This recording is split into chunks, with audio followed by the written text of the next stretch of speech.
Join us and unwind with a good book. Welcome to Relaxing Reads.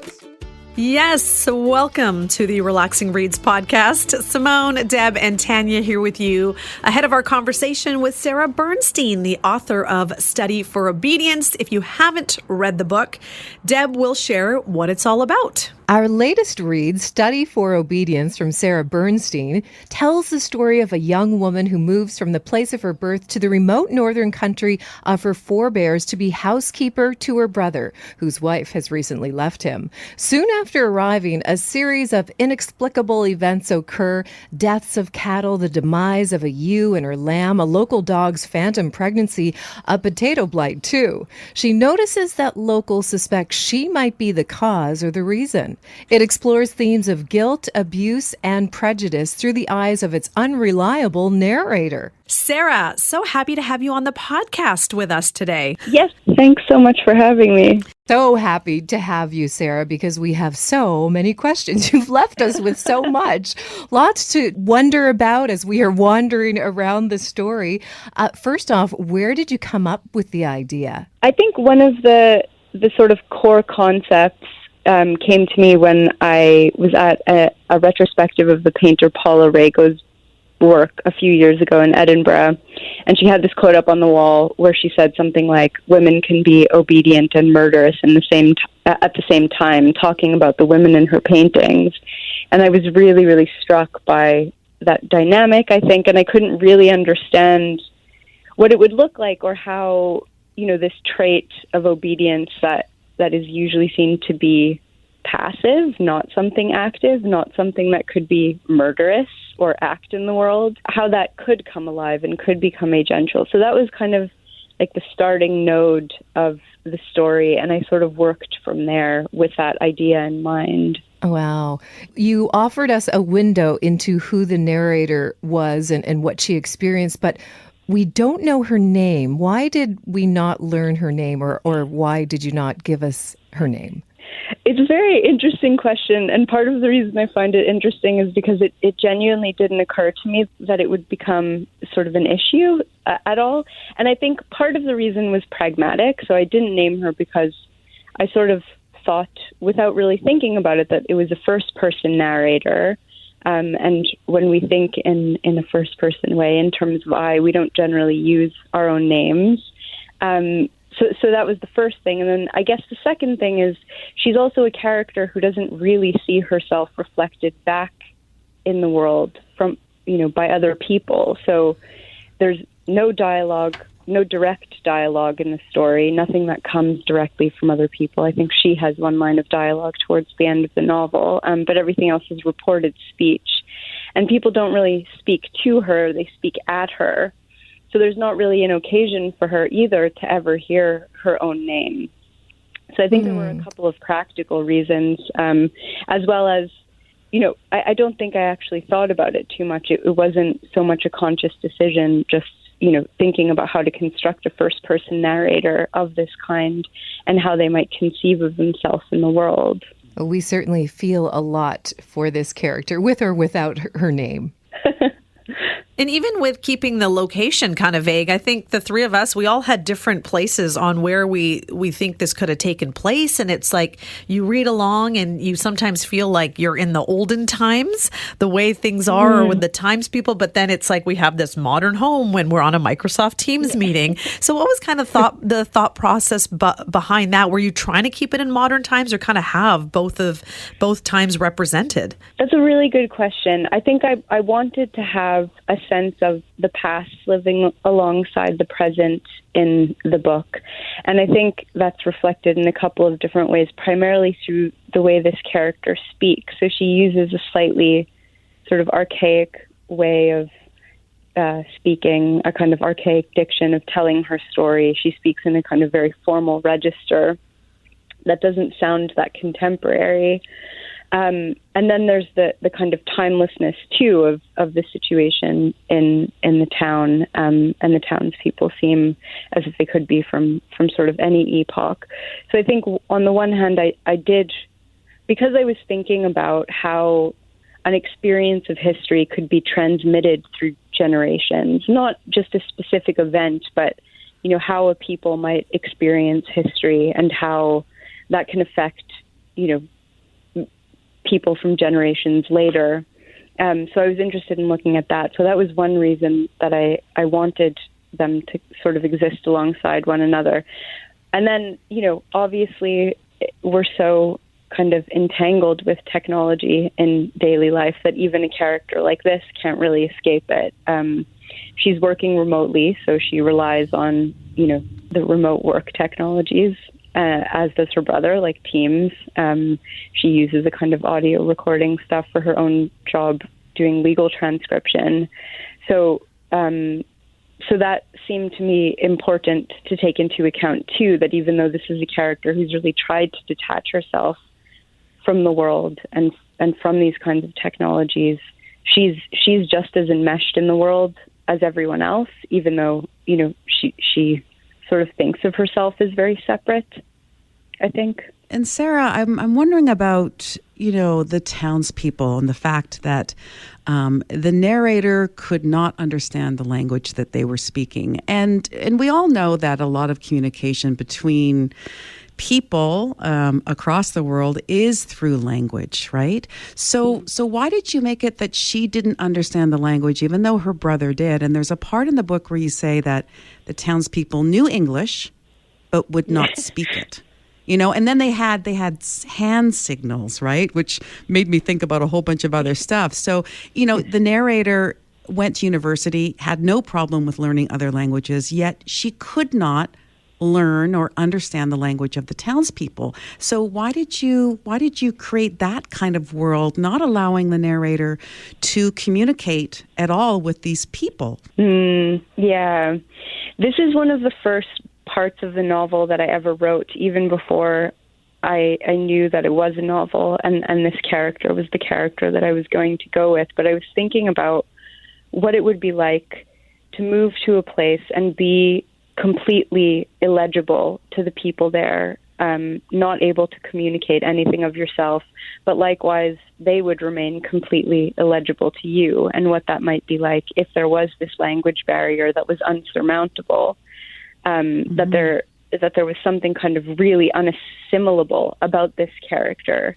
So that was, something early on that I had been thinking about. So part of it, I think, is a little bit metaphorical, right? It's about, the problems of assimilation, and the impossibility of it too, right? The impossibility in her case of return to this place where her ancestors are from. The failures of the kind of fantasy of returning to a state before, her forebears were kind of exiled from that place. So I was thinking about that. And then also thinking about how that must have come off or might come off to the townspeople who would speak a language that's not English, right? English is sort of considered, a major quote unquote language.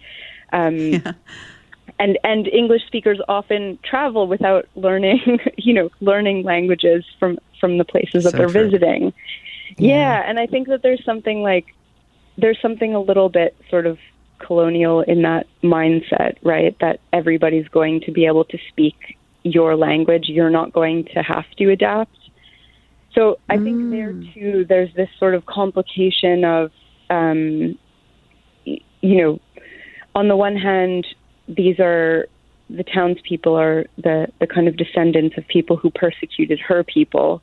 But on the other hand, there is this sort of strange power dynamic where she's returning from an English majority, an English speaking kind of country, and she returns and, is sort of, although she claims that she's tried to learn the language, she's nevertheless, imposing herself in that particular way, right?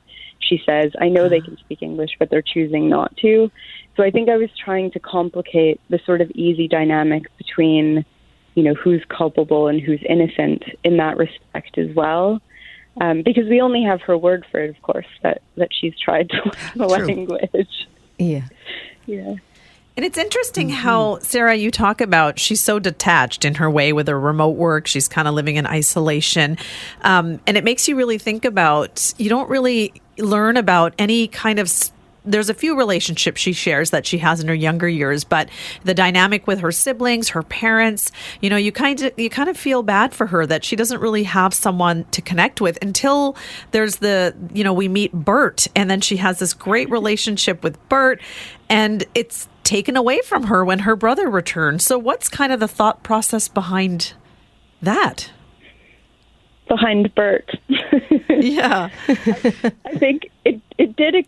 I was sort of thinking, she's a hard character. She's hard in the sense of she's difficult to like, but she's also, her commitment to sort of self-abnegation makes her, sort of ascetic and, in her personal habits, right? She's like into self-denial and all of that.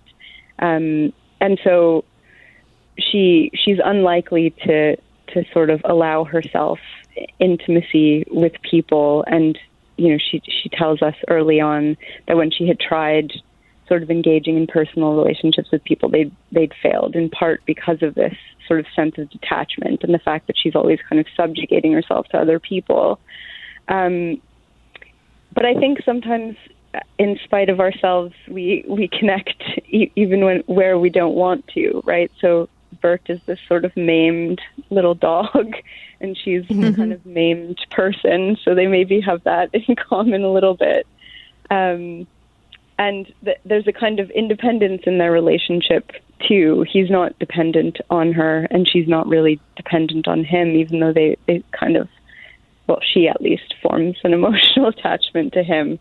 And of course, the brother, for his part, who's always trying to exert power over her throughout and has done throughout their life, would try to kind of take that away from her, because that's something that he can't control too. So they're, different characters trying and, failing to divest themselves and each other of, emotion, intimacy, personal connection as a way of exerting power in the world, I think. Is there a portal to the garden so she and Bert can have this space, this wonderful time versus what may be, in the house or, in the rest of the community? It is a little bit of an Eden, I think, isn't it? The garden. Yeah. Strange entrances and exits to the woman with the dog with the phantom pregnancy. She somehow manages to get into. I think, there's something there about her trying to find some kind of connection with the place, even though she can't. She talks about being unable to read the landscape because she doesn't know the names of the plants there, and she sort of feels detached from it. But on the other hand, she gardens in that garden and makes a connection that way, and kind of, goes a little way to putting down roots in that space too.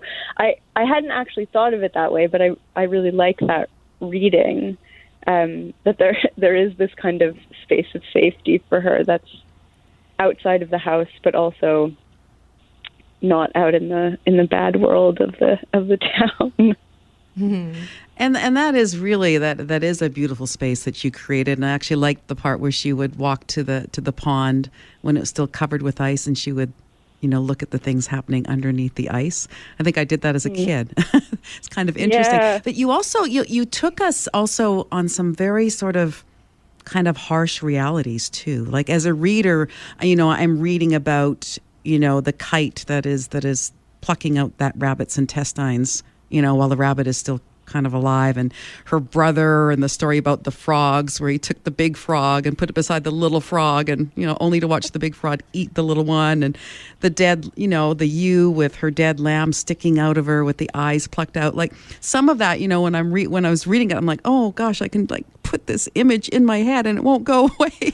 So why did you write sort of kind of some harsh realities, and also talking about stuff that happened in the world, bovine hysteria, which happened, and avian flu, and you talked a little bit about the townspeople being, distrustful of the government. Well, the government says we have to put the chickens in a cage and we have to do this, and so there's some commentary going on. So why did you put these kinds of elements in your novel?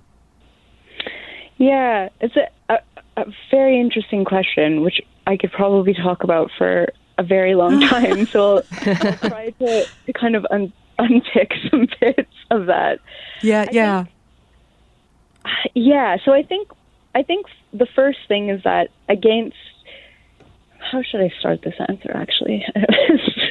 It's such a meaty question. I guess the first thing is to say this, the story's set in a rural place, and, I now live in a very rural place. And I think when I moved up, one of the things that I was very struck by is the kind of dailiness of animal death, not in a sinister way, just, kind of being exposed to it in a way that you're not in a city. And my partner and I have a couple of sheep too, so we didn't, that particular sort of description of the sheep didn't happen to us, but we have had some sad things happen to the sheep. And it's sort of like when you're in closer proximity to animals, you tend to see this a lot more. And I think she's a character who's always trying to read signs and trying to understand places. So she reads too much into these things that are actually daily occurrences. So she thinks, as the townspeople do, like all of these things must add up to some kind of sinister workings related to, she thinks, it's about her presence, and they do too, right? Like maybe I caused it, and she knows that they think that of herself, and she sort of holds herself a little bit responsible. But I think so she takes the harsh realities of nature and tries to think that it's not just nature; it's actually something's going to happen. That's interesting. Yeah, she it becomes kind of objectified for her, and there's a lot around superstition there, I think. But I think, in fact, the thing that ties these things together in a lot of ways is the sort of long march of capitalism and the climate crisis, right, which has sort of sped up the spread of these, zoonotic diseases, right? Bird flu is more common now than it was because of that. And I think, sometimes we try to attribute like sinister causes or intention to things that are actually just happening as the background to the world that we live in, right? That we are very much connected to and affected by. So I was thinking about that as well, I think, and trying to sort of suggest it, if not bring it to the fore, I think. Okay. I need to read your book again. I know. I was thinking this. Just, our own discussion before chatting with you. It's one of those books we were saying that you read it and it sits with you, and then you almost need to reread it to kind of be like, what did I miss? What cues did I not pick up on? So we definitely enjoyed it. Now, what was it like for you when you found out you had won the Giller Prize or even being shortlisted for the 2023 Booker Prize for this novel? It is. I mean, just astounding. It feels not real, and at the time it didn't feel real. I think when my editor called me to tell me that I was on the Booker shortlist, I was like, this is a joke, right? He was like, that would be a very mean joke. And I think I've never really written with any sense of an audience or a sense that, anyone beyond like my friends and family with a little bit of encouragement might read my books. So I feel really just incredibly privileged that, whatever all of this has meant, it's meant that, people who might not have encountered my work otherwise are finding it. And that is just, it's such a lucky thing for a writer to have, right? A readership, who, you're describing like thinking that you need to read the book again. Like how lucky is it to have readers like that? It's sort of astounding. And also I think one of the most amazing things too has been, the book is going to be translated into a bunch of different languages. And because I read so much in translation, that to me is just like the coolest thing that, readers are going to encounter a version of my work in their own language. So it's just been kind of wild, Yeah, that's exciting. And so, Sarah, what's next for you? What are you working on next that you can let our readers know about? Oh, well, it's been a bit slow. I have a 6-month-old, so I haven't had that much congratulations. Thanks. But yeah, I'm trying to sort of start to make a little bit of space to start reading again, and I have a sort of idea. I've been thinking a bit around kind of the politics of land ownership in Scotland particularly. It's sort of interesting. The large landowners of vast tracts of the Highlands, especially where I live. So I've been thinking about that and how I could kind of get on to a story about that. And also because I'm always reading a lot of Shirley Jackson, I've been thinking of a kind of haunted house story. So I'm not quite sure where that will get me, but yeah, it's right now I'm just kind of reading things, and I've been taking notes, and hopefully it will turn into something in a couple of years when I have a bit more space to think. I lived in the Highlands, so whereabouts are you living? living? Oh, no way. Yeah. So where were you? I was in Ullapool. Oh my God! So I'm far, really close far to west. Ullapool. Are Yes, you? I'm in Achilty, which is like Ullapool's our nearest Tesco. Oh my gosh! Oh, That's now I was there amazing. many, many years ago. There wasn't a Tesco. I think it was Safeway that I had to like ride my bike to. But I just remember when I was traveling, I always wanted to go to the Highlands because I thought they were mysterious and just like I was in awe of them. And I definitely felt like that when I was living there. And I'd take the bus to Inverness to watch movies, and I'd take the bus back, and I'd have like what is that haggis from? I'm trying to think of the name outside of Inverness. I'd have haggis. Anyway, lovely. Monroe. So I think it's very cool that a Montrealer is now living in the Highlands. Yeah, that's so cool. What a nice kind of synergy. Dingwall, there. that's it. Dingwall. The haggis from Dingwall is absolutely amazing. Oh yes, So. I think they have an iron brew flavored sausage at that place too. Ooh. I need to go back. And we didn't ask you this, Sarah, but now that you're talking a little bit about Scotland, was that where our narrator was? Is that, or did you have a specific place in mind? I didn't have a specific place in mind, but I think the kind of descriptions of place are a palimpsest of a bunch of different places that I've lived and been, like upstate New York and the Highlands and New Brunswick, where I lived for a little while too. So when I was imagining what it looked like, it was kind of like that. But I think, probably historically, it's probably located somewhere else.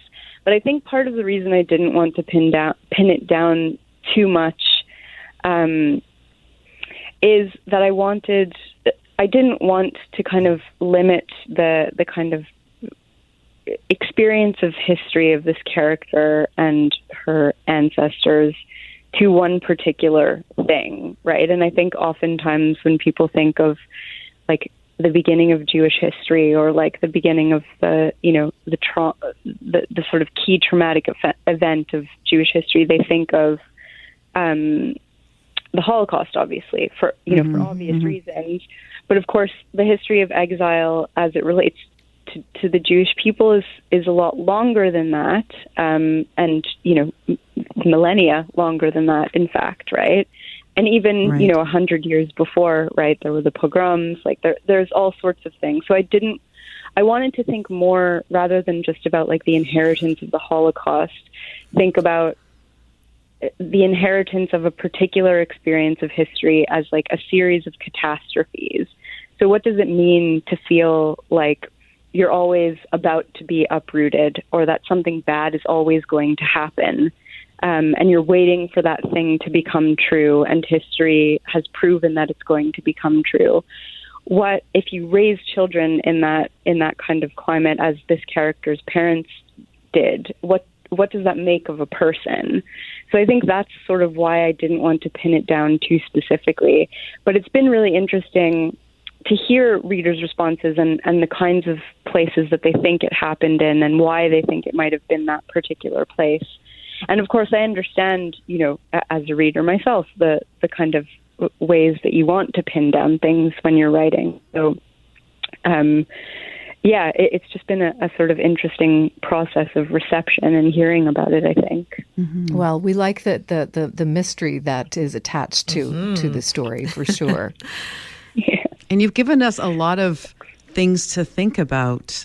So, wanting to reread it, or for our readers listening to this podcast to get this information and read it for the first time, I think it'll be an interesting journey for them. Yeah, I hope so. Yeah. Thank you once again so much, Sarah, for chatting with us today and answering some of our questions. Thank you. You too. Thanks. Thank you. Bye-bye. Bye. Take care. Bye. I'm so happy we got to chat with her Wow. and get a lot I of know. that I I want to insight. know more. I know. Don't judge a book by its Definitely. cover, right? A little dead bird. Oh my gosh. Bird on the cover. Oh, my gosh. What have we got ourselves into? It's the book that doesn't give you a lot while giving you a lot, right? Yeah. Yeah. Because we I had hope to this do the character thinking. is in her next whatever she comes up with, because she was talking about something haunting. I hope that character, that narrator, Yeah, it was lands in interesting. the next one. She was saying she's focusing on an obedient woman, but yet a murderous one. I was like, Yes. To be obedient and murderous at the same time. Our next read is What Wild Women Do from Karma Brown. Two women's lives unexpectedly intertwined in this intriguing dual timeline novel from this #1 internationally best-selling author. So it's apparently a story about two women whose lives are 50 years apart, but they seem to be destined to meet. And there's a mystery at the center of this novel as well. Love Ooh, I it. can't wait to get into that one. Yeah, so that is our next read. As always, lovely chatting with you both, and I'm so happy we got some answers on this novel. But Study for Obedience, Sarah Bernstein, if you are looking for a book to do a deep dive with, I think this one would be the one. Indeed. Thank you for kicking back and relaxing with us. We hope you'll join us again on Relaxing Reads.